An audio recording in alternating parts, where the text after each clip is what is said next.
किशनपुर गांव के बाहर एक घना और विशाल जंगल था। जंगल के पास एक पुराना खंडहर जैसा घर था। गांव के लोगों का कहना था कि उस घर में एक चुड़ैल रहती है और वह हर रोज रात में गांव में आकर घूमा करती है। अरे भाई रामू, गांव में तो तरह तरह की बातें हो रही हैं। चुड़ैल की कहानी तो दिन प्रतिदिन फैलते जा रही है। गांव के लोग कह रहे हैं कि चुड़ैल रात के अंधेरे में आज भी गांव में घूमती है। पता चला है कि वह बहुत डरावनी दिखती है। हाँ भाई राकेश, लोग तो यह भी कह रहे हैं कि वह चुड़ैल सफेद साड़ी में लिपटी होती है। उसके लंबे उलझे बाल हवा में लहराते हैं और पैर पीछे की ओर मुड़े हुए होते हैं। चुड़ैल की डर से गांव के लोग सूरज ढलते ही अपने अपने घरों में बंद हो जाते थे। गांव में लोग चुड़ैल के बारे में तरह तरह की बातें करते थे। लोगों के मन में चुड़ैल का डर बहुत ज्यादा बढ़ गया था। अजी, सूरज ढल गया है। रात होने को आई है। सभी लोग अपने अपने घरों में बंद हो गए हैं। आप भी घर से बाहर मत जाइएगा। अरे हाँ हाँ, ठीक है। मैं घर के बाहर नहीं जाऊंगा, मुझे मरना नहीं है। रोज रात होने पर चुड़ैल गांव में आती और गांव के सभी लोगों को डराती। उसके आने पर डरावनी आवाजें गांव में गूंजने लगती थीं।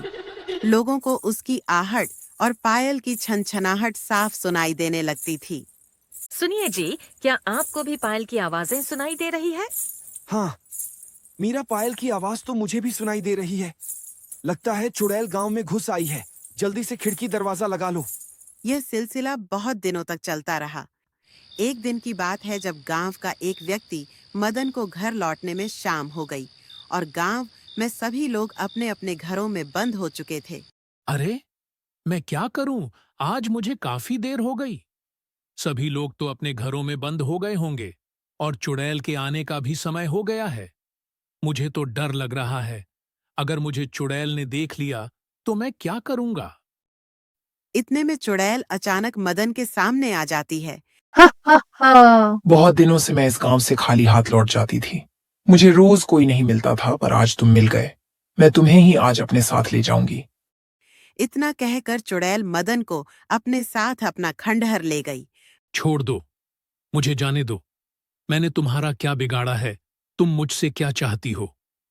गांव में आकर तुम सभी लोगों को क्यों डराती हो? मैं किसी को नहीं छोड़ूंगी। मैं सभी को एक एक कर मार दूंगी। मैं भी पहले तुम्हारी तरह इंसान ही थी। मेरा नाम रीमा है। गांव के कुछ लोगों ने मेरे साथ बहुत गलत किया और मुझे मारकर इस खंडहर में फेंक दिया। तब से मैं चुड़ैल बनकर घूम रही हूँ।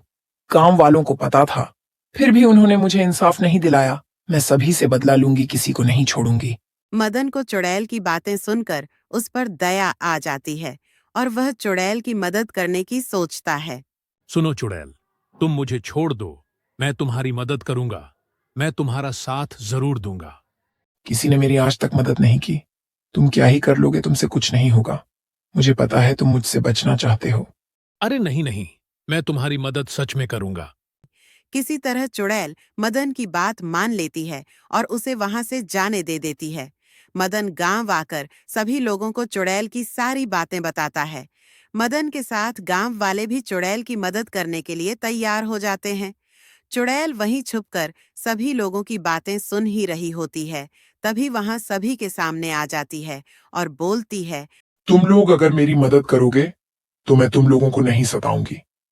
मुझे कुछ लोगों ने खंडहर में मार दिया था। तब से मैं उस खंडहर में कैद हूं। मुझे मुक्ति चाहिए। मुझे ऐसी जिंदगी नहीं जीना है। मैं जिंदगी भर कैद होकर नहीं जीना चाहती हूँ। ठीक है, तो हम लोग तुम्हारी मदद जरूर करेंगे, लेकिन हम लोग उसे पहचानेंगे कैसे? मैं तुम्हें उन लोगों के बारे में बताती हूँ। चुड़ैल उस व्यक्ति की पहचान करवाती है जिसने उसे मारा था। गांव वाले उसकी खोज में लग जाते हैं। किसी तरह वह आदमी मिल जाता है। तुम लोगों ने रीमा को क्यों मारा? तुम्हारी वजह से ही रीमा चुड़ैल बनी। तुम्हारे कारण ही गांव वाले इस चुड़ैल से डरते रहे और चुड़ैल सबको डराती रही। अब तुम्हें चुड़ैल नहीं छोड़ेगी। मैं तुम्हें नहीं छोड़ूंगी। तुम्हारी वजह से ही मैं इतना भटकी हूँ। आज तुम्हें मारकर मैं अपना बदला पूरा करूंगी। चुड़ैल उसे मारकर अपना बदला पूरा करती है और वह मुक्त हो जाती है। उस दिन के बाद गांव से चुड़ैल का डर खत्म हो जाता है और गांव वाले खुशी खुशी अपना जीवन व्यतीत करने लगते हैं।